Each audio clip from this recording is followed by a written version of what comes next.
All right, hit that button. We're good to go. Hey, everybody, this is Jeff Martin with Magic City Books in Tulsa, Oklahoma. We're so thrilled to have you with us. We haven't done, a virtual in a while, but we certainly have a good reason to be doing so tonight. If you're not familiar with the work that we do through Magic City Books, we are a nonprofit bookstore owned and operated by the Tulsa Literary Coalition, and we actually just surpassed our 5th anniversary for Magic City Books just in November, and it's been a wild 5 years. A lot of things have happened in the world in that 5 years, but of course, a lot of great books have come out in that time too. And I think, over the 5 or so years, we've done, hundreds and hundreds of events. And in the era of the Zoom and virtual event, we did around 200 of these kind of at the peak part of the pandemic. And you guys were so good to stick with us and be there for us and buy the books when they were, you weren't able to come into the store or be with us in person. And tonight, so many of you have joined us as well. I wanted to do something really special for our 5th anniversary event. And so a while back, I had the great pleasure of being on a podcast hosted by Charles Gibson. You may formerly know from Good Morning America and all of his years as a journalist. And Charlie had started a new podcast called The Bookcase.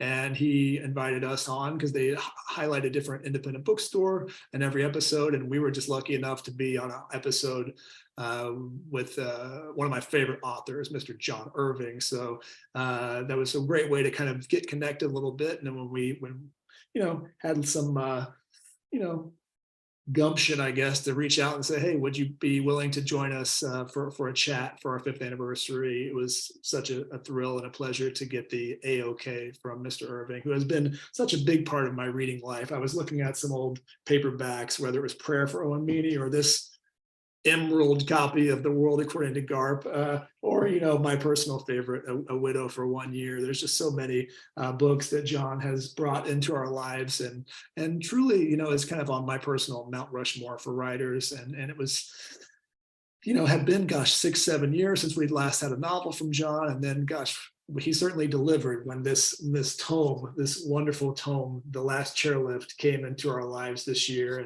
and truly takes you on a lifelong journey following these characters.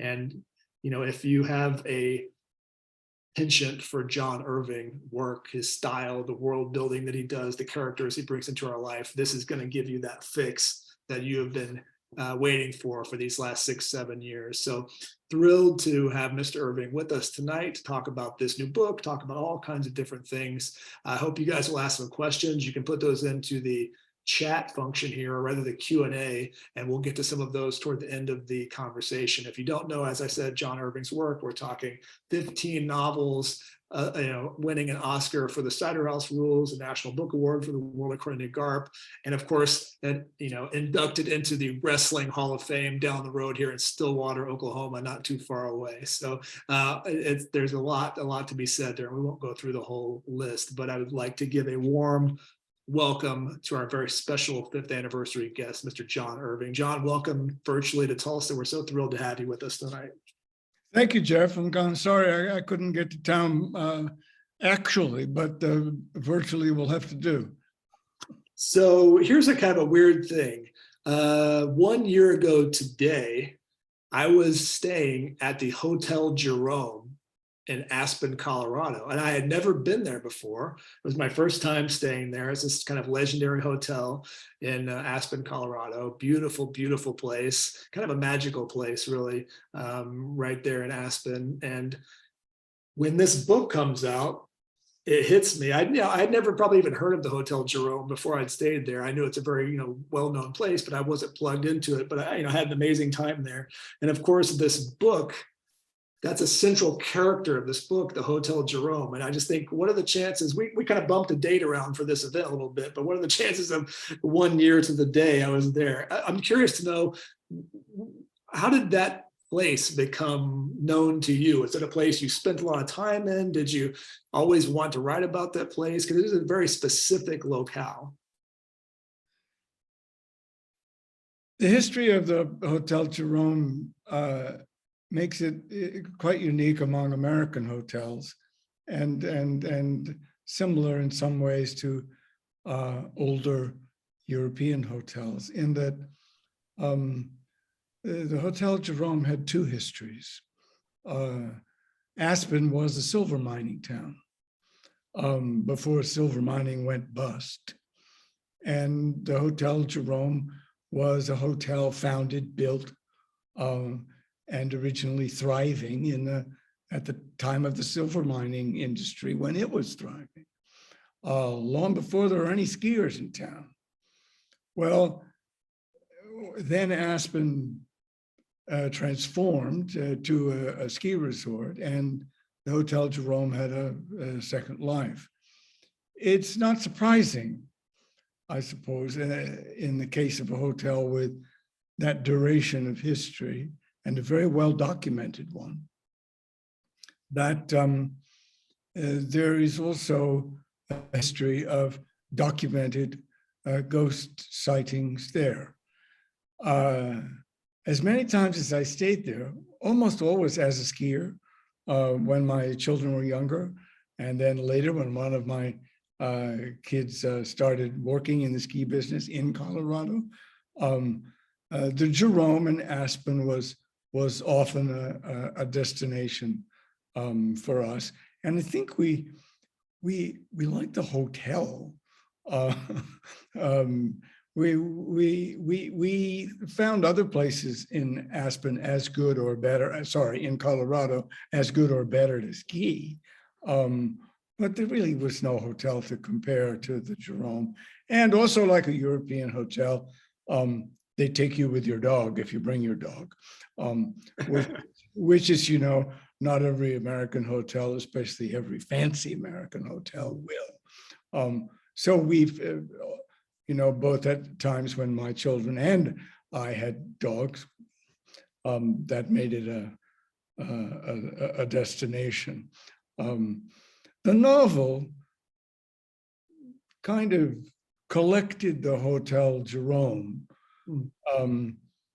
in the path of its own story. And because of the history of ghosts in the Jerome, it seemed to fit, or it was logical to me to work the hotel into this long saga that is really initiated and has at its heart, at its core, a former competitive skier, a slalom skier who doesn't make it in competition, but in the rest of her life, let's say, she does not lose her risk-taking potential, her competitive edge. It's very widely documented, and you've talked about this a lot, that of course you kind of reverse engineer your books, and that you write or come up with the ending first and then work your way back towards the beginning. And it's probably one of the things that is written a lot about you every time a book comes out. But I'm curious to know, how specific is that? Are you talking about up until the last line, or more about just the gist of what will happen plot wise, meaning I know that this will happen and I'm going to work toward this eventuality? Or is it literally the actual language that comes to you? It's more than all those things that come to me. Too much has been made of the fact that I have always written last sentences very early in my process, often at the beginning of my process. And I never choose to begin a novel until I know the last sentence. The focus on the last sentence is a little misleading, because by the time I have a last sentence, I usually have 2 or 3 other alternative last sentences, which would work just as well. I usually have as much as the last third or the last half of the last chapter. And I don't mean that I only know what happens, but to use your word, it's already in the language. It's already in the tone of voice I intend to be in when I'm ending the story. So my novels have always been ending driven. It's also pretty well known that my reading Dickens, specifically Great Expectations, when I was 15. That was the novel that made me want to be a novelist, but only if I could be one like Dickens. But it's less well known that I was only 2 years older, 17, when I read Melville's Moby Dick. And that was the novel that showed me how Melville could only foreshadow the exact ending of that novel, because he knew it from the very beginning. He knew it from the earliest chapters. And I thought, well, that's the way to do it. And how can you foreshadow a story? How can you plant those details along the way for the reader and hide other details that you want to keep from the reader? How do you know how to do that if you don't know exactly where it's going? Specifically, what will happen, when, and how to all the major minor characters, and what's the note you're going to end on? I would say, especially given its length, it's not a surprise to me that The Last Chairlift may be one of my best setup endings, in part because I knew more about the ending of this novel before I began it than I've known about a lot of others. I had almost an entire last chapter before I began. I talk about my novels, the ones that are unwritten, the ones that are waiting to be written. I talk of them as boxcars in a train station. I get a long look at them over a long period of time before I choose the one to begin. And it's always the case that my novels have been waiting in the train station for an engine to take them out. They've been waiting in the station longer than they will take me to write them, even this one. And so I'm particularly pleased with the degree to which this ending in particular is set up, given the number of characters in the main character's extended family, his cousin Nora, her girlfriend, his mother, her girlfriend, his stepfather, who transitions to female. That's a big family. Yeah. He's got a big extended family, and I intended to follow all their lives because they all matter to him. So in many ways, I didn't just know more about this ending than I've known about some others. I knew the most about it.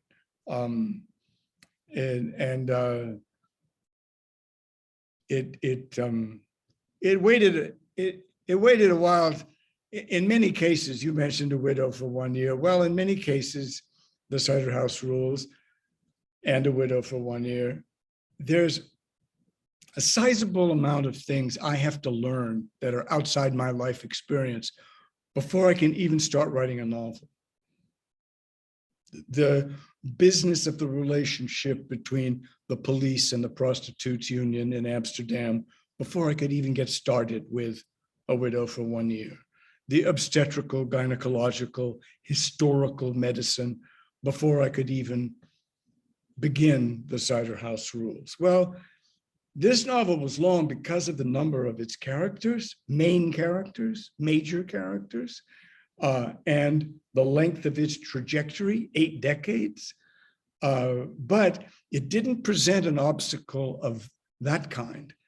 There was nothing in this novel that was outside my own experience. I've grown up skiing. I've grown up in ski towns. I've lived in ski towns in the US, in Austria. One of my kids is a ski patrol director in Colorado. I come from this background, and I was very familiar with the Hotel Jerome. I didn't have to go there to do the research, so to speak. Yeah, just to kind of put a cap on that conversation about kind of the endings of things, the last line of Garp, for example, is, "But in the world according to Garp, we are all terminal cases. That's the last line of that book. And it, to me, you know, when I found that out, it's kind of a thesis for the book generally. And it seems to contain it once you finish the book. Of course, it contains the title. I'm curious to know if the title came from that line or vice versa. But that final portion even of that line seems to contain the kind of brutality of the idea of that book. Do you also see these final lines as attempts at kind of a thesis for the book, or a summary of some kind? Because several of them, by hook or by crook, end up doing that.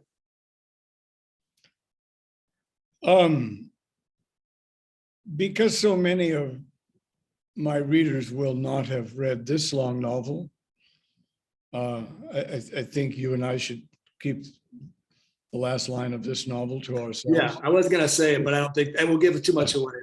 If they want to look ahead, that's their business. I don't think you and I should be spoilers.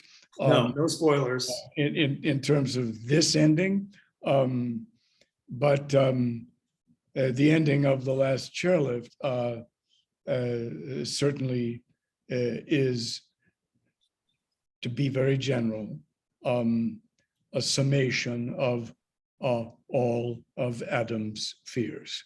Yeah. And we know, given who his family is and how much he has loved them, how much he has feared for them. Okay, well, sometimes you can hit a title with that last line. The World According to Garp was one such echo. I don't always hit it, but I've hit it more than once. I don't look for it. It either has to be right in all its ways, not just because it's the ringing of a bell you've heard before. Yeah. I sometimes think that repeating a line you weren't necessarily expecting, that is not a title, is as good or better an echo. The echo of Princes of Maine, Kings of New England at the end of the Cider House Rules, for example, which is a kind of prayer or litany that reverberates throughout that story, but isn't its title. Which you have tattooed on your arm, I believe, right? That phrase. I have that. Yeah, I had to make a decision because pretty soon I would be too old to get a tattoo. Your skin gets too thin.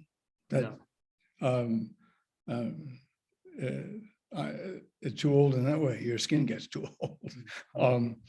But I had to pick, and I thought, well, I still write in longhand, and if I was going to have, I always thought I was always saving the exterior of my right forearm, the part I look at when I write.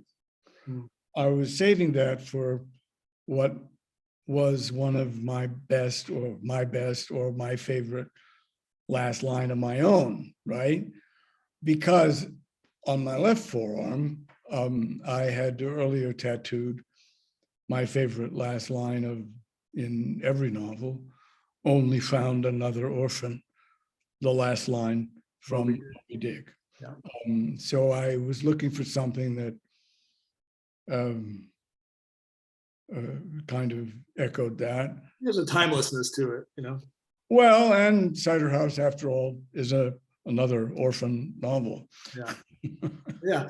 Well, I'm curious to know, John, the element, you know, and like I said, we'll be wary of spoilers, but the element of ghost in this book, you know, to your work to me has always felt so pragmatic and brutal in a certain way. It's very beautiful in a certain way, but very beautiful and very realistic and very kind of upfront. And I'm just curious to know, you haven't dabbled much in the metaphysical or the supernatural, but I'm curious, one, do you believe in ghosts personally? And two, what does playing around with a tool like that in a work of fiction do for you? Does it feel like it opens up more opportunities when you can kind of step into that world? Those are very true observations of myself as a writer. you're on the mark about the spiritual world, so to speak, and my often reluctance to go there. There have been ghosts, or the sensation of ghosts, the intimation of ghosts before. There's one in the prayer for Owen Meany. There's definitely a more vivid ghost in one person. Grandpa Harry makes a return as a ghost, and not a very pleasant one. But I would say this about me and ghosts.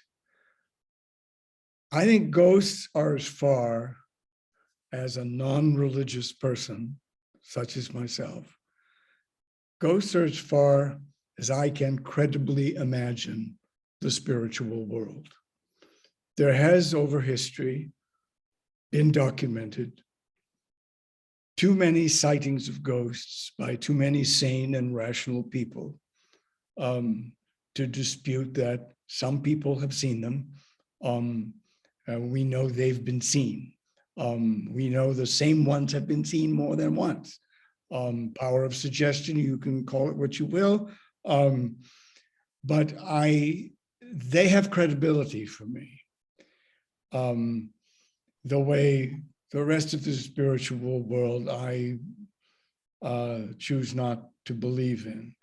The premise of A Prayer for Owen Meany, written from the point of view of a friend who witnesses the miracle of his best friend's life and death, was my way of saying, if I had been a witness to something like this, I might have been a believer too. So I wrote a novel to say, this is what it would take for me to be religious, as the narrator of A Prayer for Owen Meany is, as Owen Meany himself is. This is what it would take. But did such a thing happen to me? No. If I had seen it, would I have believed? How could I not if I'd seen it? But well, that's a science-based argument for proof, right? That's not faith, or that's the difference, right? And that would describe me. That's not faith. But too many sane and reasonable people have had experiences with ghost sightings. Alas, it's a great disappointment to me, especially having written this novel, and how many times I've stayed at the Hotel Jerome, that I have not personally seen a ghost, including one of those ghosts that so many people who have stayed at the Jerome and so many people who've worked there over the years have seen. I made not a special trip to Aspen to see a ghost, but I made particularly a trip to Aspen when I had virtually finished the first draft of the novel. I wanted to go in mud season. Every skier knows that if you want to go to a town when it's virtually empty, go to a ski town in mud season. There's nobody there. I thought, well, for once, the prices at the Hotel Jerome will be probably lower than they've ever been. And there might be so few people staying in the hotel, I might be able to ask for and actually get the suite where Jerome B. Wheeler himself used to stay when he owned and managed the hotel. Indeed, I did get Jerome B. Wheeler's suite. Nothing happened. You were hoping for a ghost. You were praying and hoping. I was waiting. I said I would even be happy with the ones everyone has seen. The naked 10-year-old boy, the crying silver miner, the hotel maid who died of pneumonia after she fell through the ice in a local pond and still comes back to occasionally turn down the beds or tidy up the bathrooms. So my assistant and I went to the Hotel Jerome in mud season. We were virtually the only people staying there. We were at opposite ends of the hotel. It's only 3 stories tall, but we were still a long way from one another. And she called me very agitated early in the morning because she'd broken an espresso machine in her room, and wondered when the earliest time we would be able to get coffee in town. I thought she sounded a little too agitated for just an espresso machine to have done it. But she didn't tell me until later that she had had a ghost experience. The hotel maid had been messing around in her bathroom, had woken her up at 2 or 3 in the morning. She'd never gone back to sleep. I said, "You didn't call me?" And she said, "No, I wasn't going to call you and tell you to come see the ghost in my bathroom." Well, so she got to see it, but I didn't. And she's a terribly sane and emotional person. She's not the sort of person that anyone would ever say is given to seeing things like ghosts. My favorite all-time ghost anecdote was sometime someone was interviewing Stanley Kubrick about The Shining, and he said, I see this as a very hopeful film. And they said, The Shining, have you seen this film? It's, Jack Nicholson with an axe killing everybody. He said, well, actually, it's really at its core a ghost story. And if there's any ghost, that is some suggestion that there's something beyond beyond the living realm. So, that's kind of hopeful. So anyway, it's an interesting way to look at ghosts. So John, I'm curious when you think about your, this book landing when it did, and all the time you spent on it, and you've had, this is your 15th novel, and there have been other books as well. I'm curious to talk about your audience and how they've kind of been with you that time, and cultivating an audience and what your readers have been like over these decades. Because the thing I'm most interested in, and you talked about the idea of your forthcoming books or the books yet to be written as these kind of train cars, if you saw your books that you've put out as kind of a playlist, like on Spotify or something, do you think that they all came out in the right order? If you could kind of reorder the ideas, same books, the books would stay the same. Do you think of your body of work as a certain flow? Did things come out at the right moment? Could you have done something different with this book 20 years ago? I'm just curious how you see that body of work and its chronology generally, if that makes any sense. It's easy to answer the last part of the question first. No, I don't think I could have written this book 20 years ago, or even 10 years ago, because again, not to be a spoiler here, Yeah. but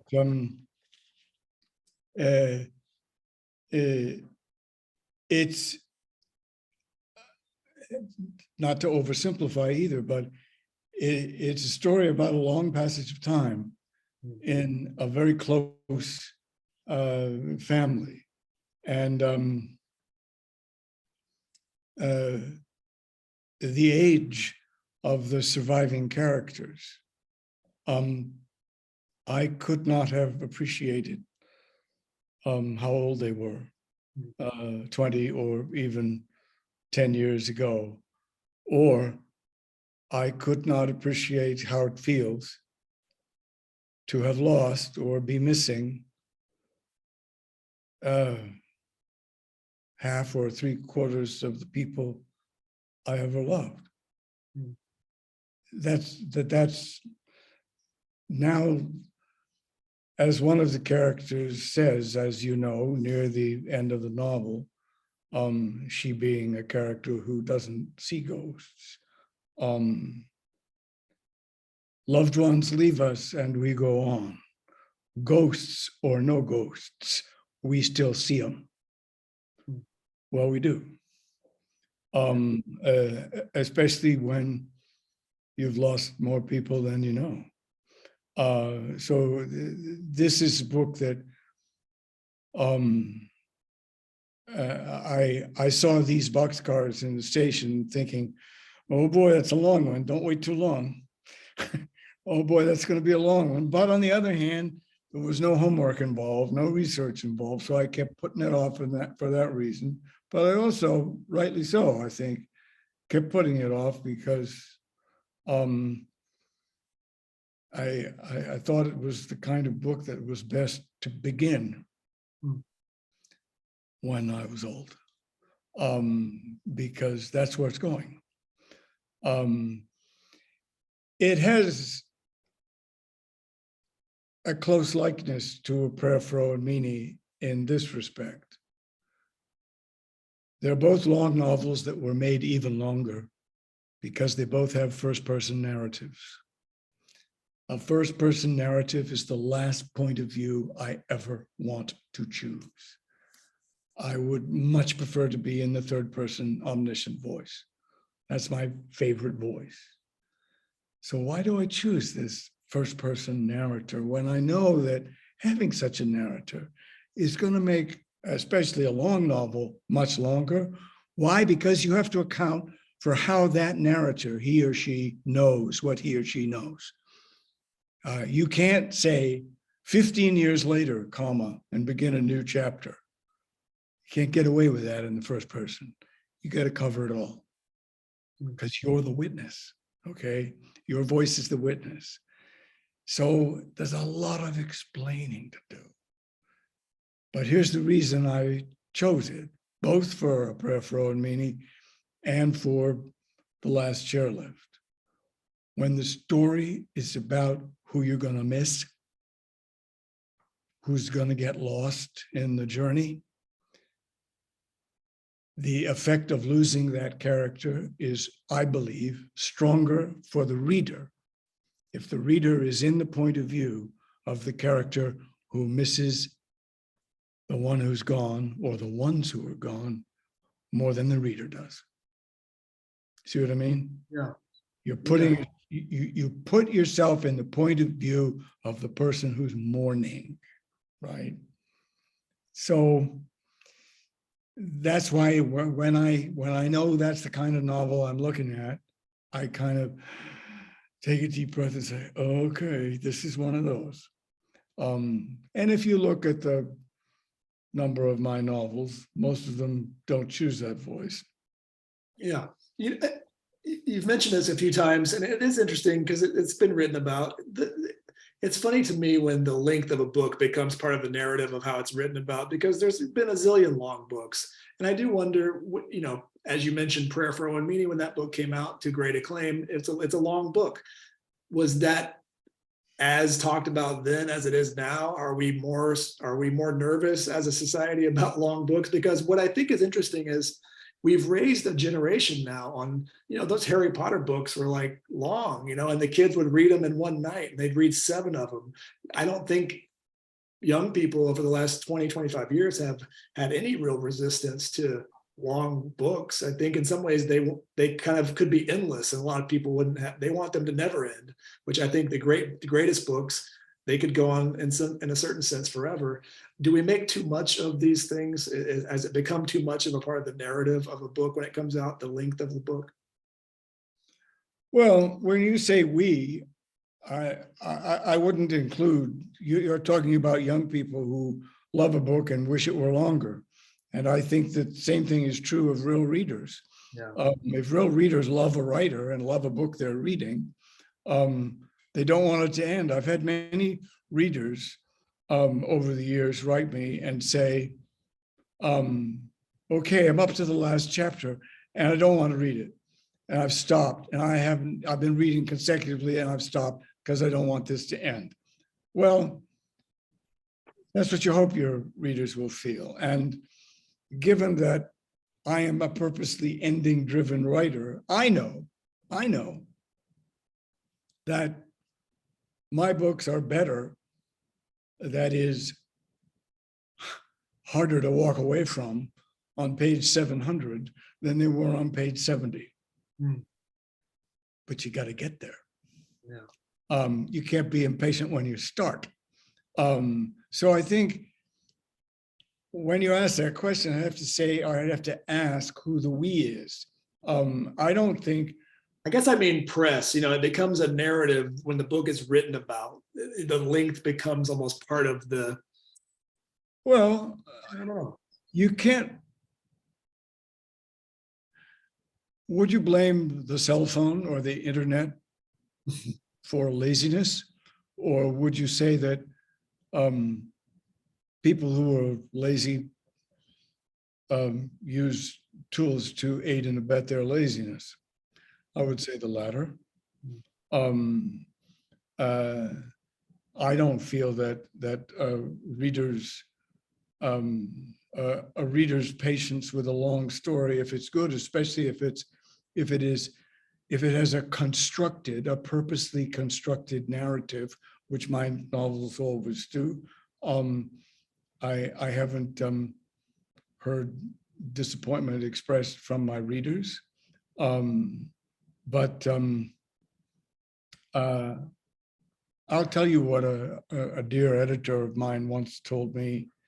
You mentioned press. Okay, so you're talking book reviewers. I'll say this. I've been fortunate in my life to have many good editors. And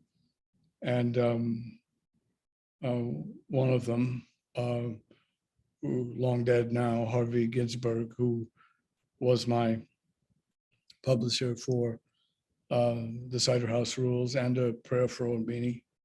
One time I was complaining about a lazy, impatient book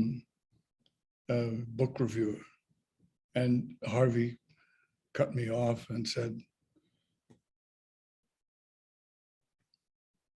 "Did he get the title right? Did he spell your name correctly? You shouldn't expect more of a review than that." Yeah. That's all I'll say. That's all I'll say. Yeah, that's interesting. So, I would be remiss to not mention the fact that we just passed what would have been the 100th birthday of Kurt Vonnegut. And Kurt Vonnegut was your teacher at the Iowa Writers Workshop. And, of course, there have been a lot of pieces written about him and kind of looking back at his work. Yeah, I did a Facebook post on his 100th. Yeah. And I'm curious to know, there was a great documentary about him that last year or so that came out. I thought was really interesting. And of course, I've read so many of his letters and a lot of his just kind of ephemera that's been put out too. But I'd be curious just to know what you took from him. I wouldn't say I see, direct influence in your work. I mean, there are some absurdities, kind of theater of the absurd elements that you played with, that I do see some similarities, but what did he kind of give to you as a writer that you see in your work or in your practice still, if anything? Well, readers of Kurt's book will remember this line from one of his novels, but he used to say this to his writing students too. God damn it, you've got to be kind.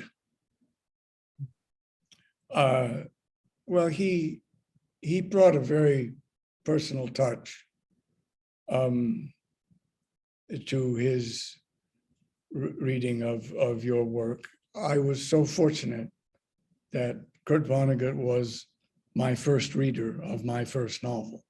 I could not have had a better, wiser teacher. It was an historical novel set in World War II and the period of occupation in Vienna. And here I was with an author who'd been a POW in Dresden. It was a good match. He was critical, but he was constructive. And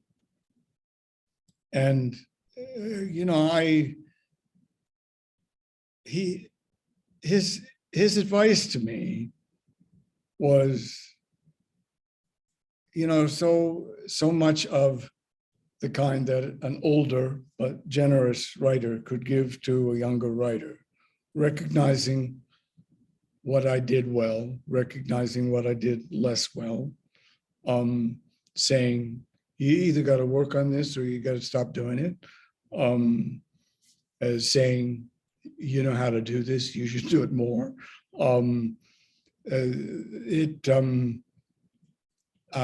I'd as a schoolboy and college actor, I remember directors who could be helpful in that way, but he was very hands-on, and it was a great benefit because when you have an early reader like that, it opens you to looking for other good readers. My first editor was a wonderful editor. And as a result, I always looked for other wonderful editors. I held him up as a standard, and I found other editors who were up to that standard. And when I wasn't with someone who was up to that standard, I went somewhere else. But Vonnegut kind of began it. He set a standard of this is what a good first reader can do for you, should do for you. Trust them. You know what they sound like. You know when they're telling the truth, and it was a big help to me. He was a wonderful guy. We were later. It was also fortunate for me that we overlapped in where we lived for a number of years, both in Manhattan and in the Hamptons. We lived within walking distance or bike ride from each other. We saw a lot of each other.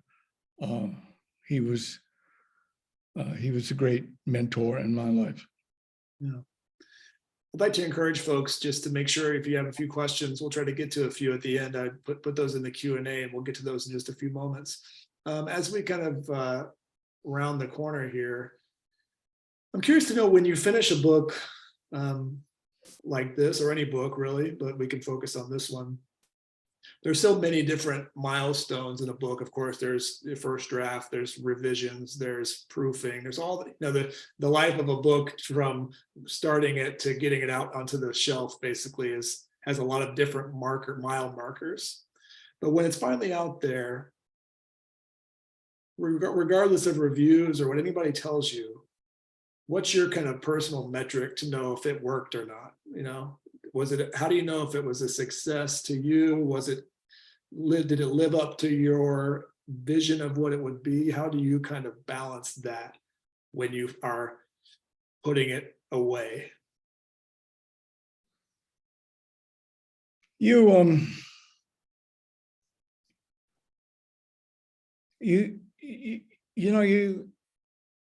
hold to your heart the best that you get from your best readers. You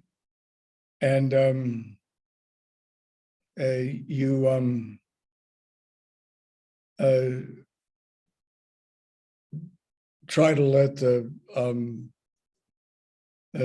dismissive or disrespectful judgments fall away, because when you're lucky enough to have a body of readers, you have voices who know you, voices who've read you closely before, and who come to you with a history. Those milestones you talk about, they're also marked by me because of how much confidence and faith I have in the editor and the copy editor in my life. I don't ever turn a manuscript into my editor until I've heard from all my early readers, my first manuscript readers. And until I've listened to my immediate, so to speak, family of readers, and I've incorporated what I believe in from what they've told me. So by the time I deliver it to my editor, I feel my circle of close readers, myself, I've already passed through it a bunch of times. I'm a big reviser. I revise as I go, and then again, and then again. It's a luxury to be able to work 7 days a week 7, 8 hours a day, which I do. I wasn't able to do that until after the 4th novel. So it will always feel like a luxury, not a burden to me. And I kind of look forward to that time when I pass the manuscript into my editor's hands, because I know I'm going to have a big chunk of time where I can go to the train station and have a look at those boxcars and think about which the next one ought to be. And 6 weeks, 2 months, that's enough time to pick the next train out of the station. Then I get my notes from my editor. They're extensive. I go to work on the notes, and I don't get long between revising the manuscript to his notes before it goes to the copy editor. I give her a lot of time too. I've been working with the same copy editor since the Cider House Rules. How lucky is that? She knows me really well. And so she's like a second, even closer editor. And that's a window of time in which I actually start thinking about, now I've chosen the next train from the station. And now I'm actually thinking about the last thing I think about before I begin a novel, which is the beginning. Because I know much more about the end of my novels than I do about where they start. And in the course of rewriting a novel, the first chapters, not often, but can change, can and do change. Last chapters, never. So, you know, I have another window of time in which I can get a little start. And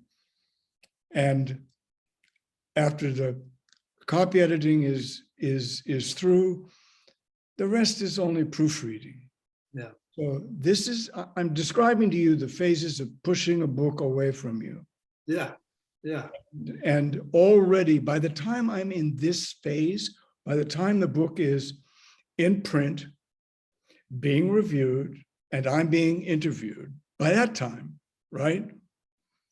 I want to already have 5 or 6 chapters into the next one. So my creative thoughts are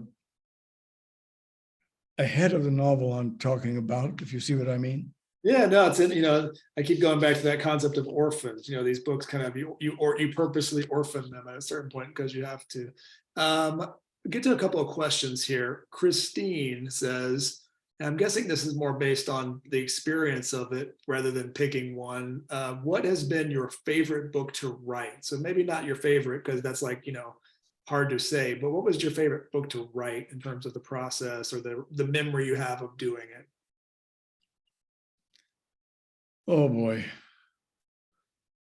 Yeah, I've heard writers say, oh, it's like picking, you know, among your children. But I don't think there's anything comparable to the way you feel about your children. I would say books are just books. I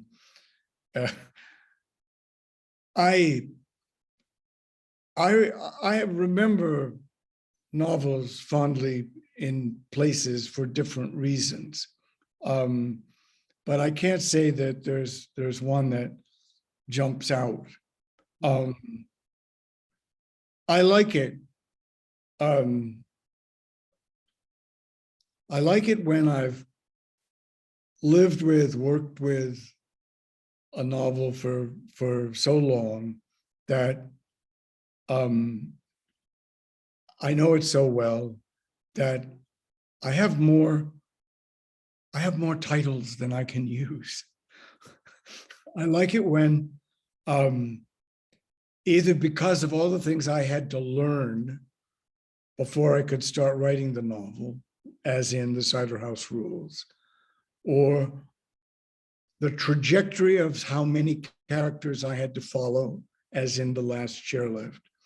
This book, The Last Chairlift, and the Cider House Rules bear another similarity. They both began with working titles that I would call metaphorical, poetic, imagistic, but they were metaphorical titles. Cider House, for the years I was writing it, was always called The Boy Who Belonged to St. Cloud's. True enough, would have worked. The orphan never gets away from the orphanage. But if that were the title of the book as a whole, it might have given a little too much of the story away. That was always bugging me in the back of my mind. And ultimately, I thought it was a better, safer title for the first chapter, which it became. And I chose over that metaphorical title what I call an actual title. The Cider House rules themselves, you don't even get to till you're halfway through the book. And they're stupid rules. They're ignored.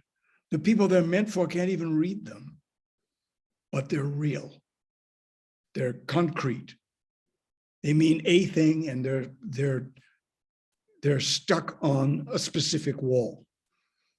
Well, I like that movement in the novel too, and in what happens in it, from the metaphorical to the actual. Well, this one was very similar. It began from the Shakespearean epigraph, Claudio's lines in Measure for Measure. It began as darkness as a bride. Would have worked. But it's very metaphorical. You don't even get to the actual last chairlift for 700 pages, more than half of the way through the book. But boy, is it an actual thing. It has a purpose. It has a function. Yeah. It exists for a reason. And it's what you're going toward. And so I parted with a metaphor I loved for the nuts and bolts reality of what's ahead, right? Well, I remember that trajectory. I remember that progression in the case of those two novels, Cider House and Last Chairlift. I remember that fondly. Yeah. I remember fondly the experience of what I had to learn about maritime tattooing to write Until I Find You. At the time it was published, that was my longest novel. Yeah. Yeah. And certain lazy or impatient reviewers said the same thing about Until I Find You that I've heard them say about The Last Chairlift. If you write something long, it's too long, especially for people who skim it instead of read it. Yeah. It's too long.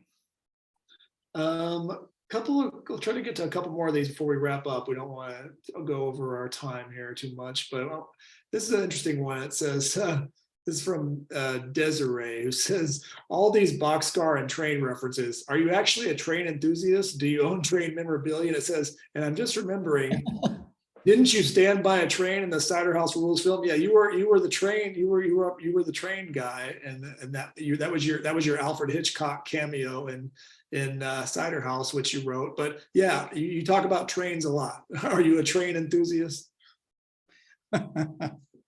It's funny that you think so, Desiree. I like trains. The number of years I lived in Europe made me very fond of trains. The trains in Canada are pretty good trains too. I like trains. I used to like traveling on trains a lot. There's a lot more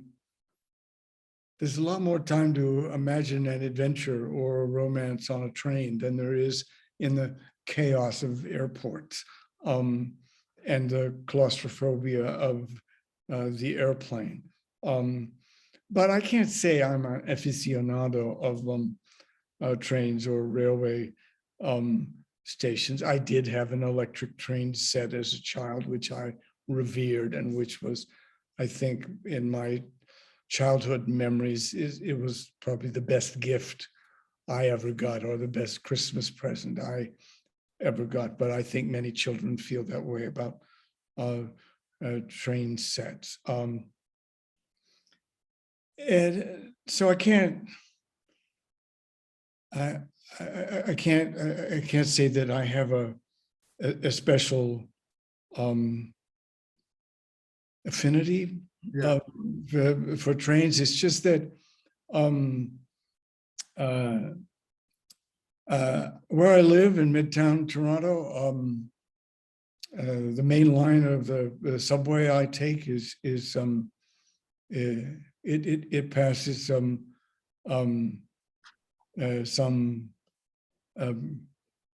big underground hubs. I obviously have a feeling for traveling on rails, but I've always liked the look of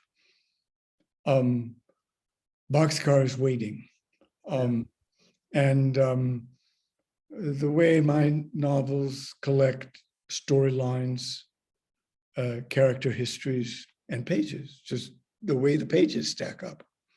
There's a pile for that one, a pile.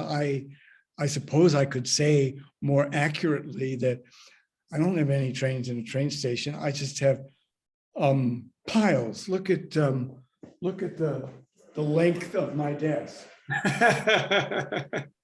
Right? There are stacks of novels here, stacks of novels in progress, right? And my dictionary is never full.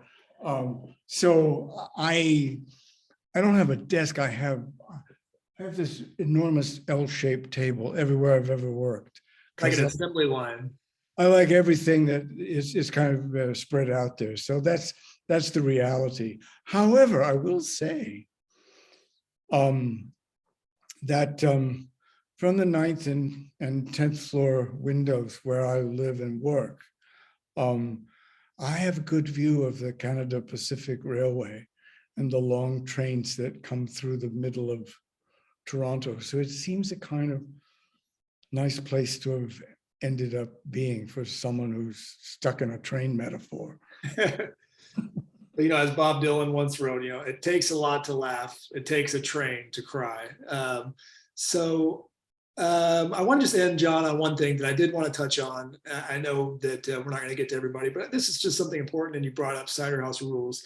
I'm always interested in the fact that, books are put out into the world. And I think if they're around long enough, they have multiple lifetimes. And the Cider House rules, of course, has become much more talked about and relevant this year as Roe v. Wade was overturned. Women's right to choose has been, so threatened and challenged in our country. And a lot of people are finding this book, and the book was written, give or take 10 years after Roe v. Wade, and in the 30 years since the book, I think no one would have expected that to happen. But you were talking about this issue back then. I'm curious to know what kind of resistance you faced then when it came out, and if you see people kind of responding or coming to the book anew and the topic. We would hope that it would be irrelevant, right? We would hope that the concerns of that book would be irrelevant by now, but unfortunately it's very timely again. But I'm just interested to see what that book has done in the age of a post Roe v. Wade world.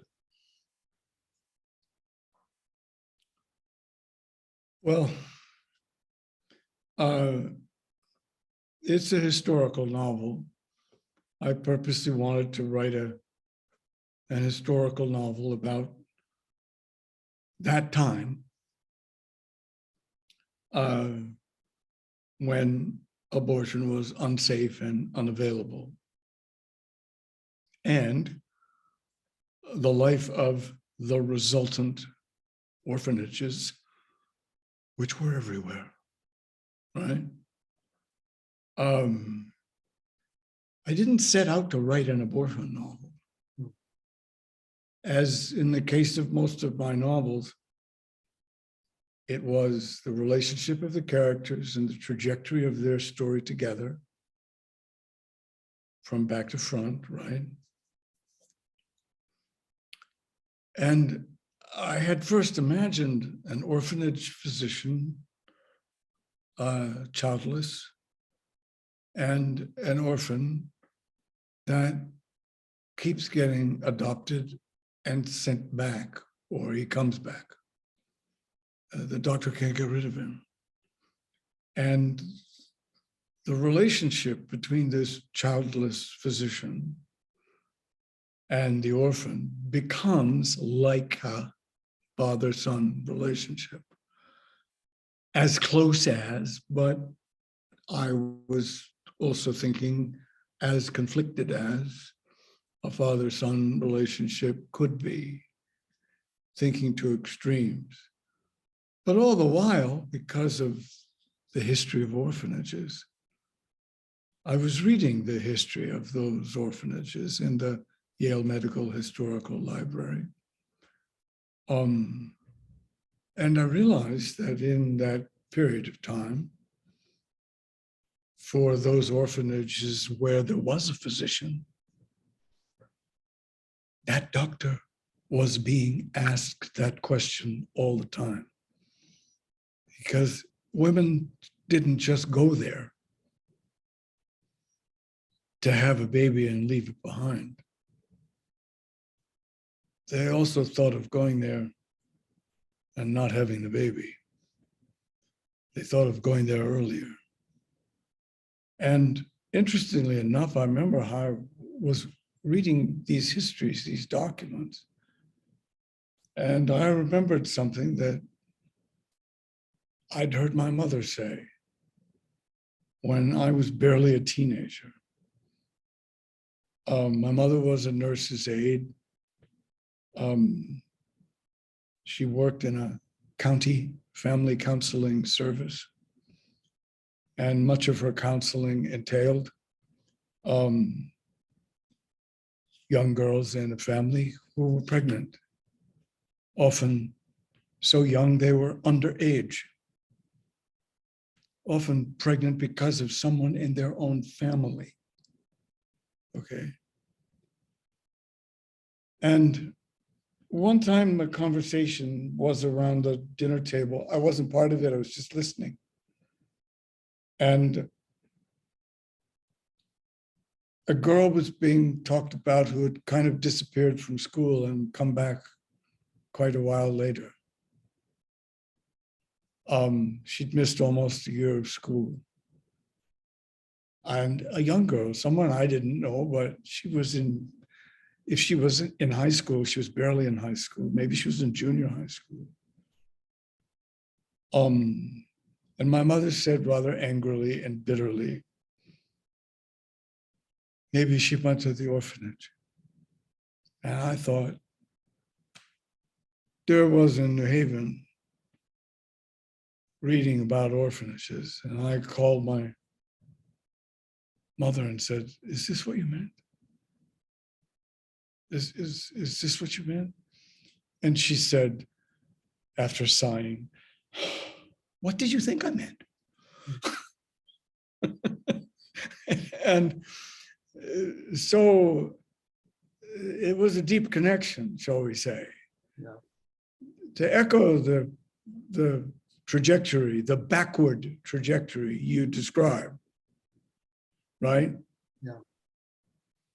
There were people, my friends, my feminist friends included, who thought when the novel was published that it was a little quaint of me to be writing this period piece, this historical novel, now that abortion rights were safe. But I wouldn't have written that novel if I felt they were safe. Mm. I wrote that novel as a way of saying, if you imagine you'd like to go back here to what this was like, please take a look at what this was like. Yeah. Tell me what you think now. By the time, 14 years and 4 directors later, by the time the film was made, 14 years later, the hostility to abortion rights had magnified. Yeah. I had very little hate mail at the time the novel was published. I had a lot more when the film was made. Yeah. And so the pressure was always headed in the wrong direction. Well, it's, fascinating. It's just fascinating how these books kind of live lives beyond their initial release. And we could talk forever, but I just want to say, John, this has just been a true treasure for me and an opportunity that I've looked forward to for many, many months, if not years. And I'd really enjoyed our chat. And I would just say to you, good luck with what's to come. I know there's more work on the way. And I will just say, hey, I hope, if there's a ghost out there, I hope you run into some, or maybe they'll run into you. But I just want to thank you so much for this. It means a lot. Well, I thank you for inviting me, Jeff, and I wish I could come see your bookstore in person, as we were talking earlier before we went live on air. It's fun to have these virtual events available. It's fun that Zoom exists, but being someplace actually is a lot more real. And I miss that, and hope I get to see your bookstore one day. We feel the same. Well, thank you so much. And thank you everyone for watching. Take care of yourselves. Happy holidays. And thanks for sticking with us these past 5 years. A lot of fun things coming up. Thank you, John. Happy holidays to everyone. All right. Take care. Bye-bye. You too. Thanks again.